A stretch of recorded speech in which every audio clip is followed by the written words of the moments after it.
A special prosecutor has decided not to charge two Atlanta police officers in the death of a black man they detained in 2020. The officer shot and killed 27-year-old Rayshard Brooks outside Wendy's restaurant.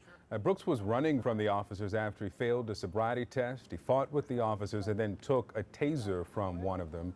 CNN's Nick Valencia is live in Morrow, Georgia, with more on the decision. Nick?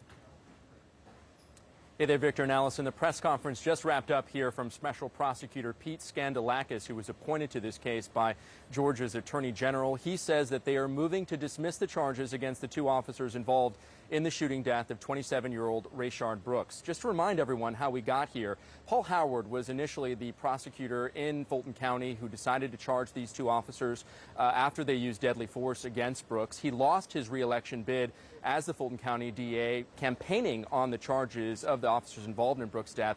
Fani Willis, now the Fulton County District Attorney, she was recused then from the case, making way for Skandalakis, who provided some more details about that incident back in June 2020.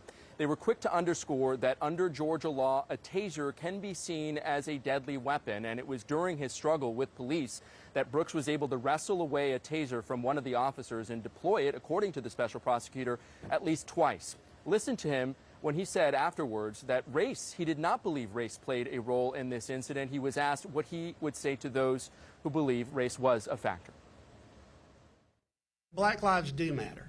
I've spent my entire career representing black victims of crime.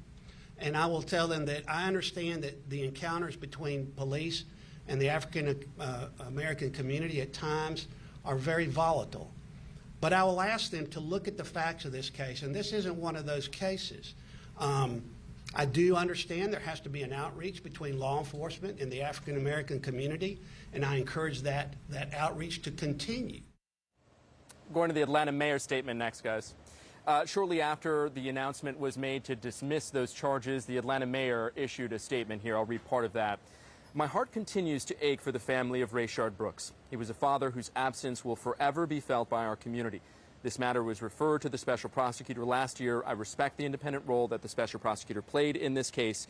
As mayor, I remain committed to building the bonds of trust between our residents and the public safety personnel who serve us. That's from Atlanta Mayor Andre Dickens. The special prosecutor Skandalakis did say that he was in touch with multiple law enforcement agencies, including the Atlanta Police Department, ahead of his announcement, anticipating that there could be some reaction on the streets. We saw some demonstrations in June 2020 after Rayshard Brooks was killed. Some of those demonstrations turned violent, which was also talked about here today at this press conference. Here is what the Atlanta Police Department had to say about potential demonstrations.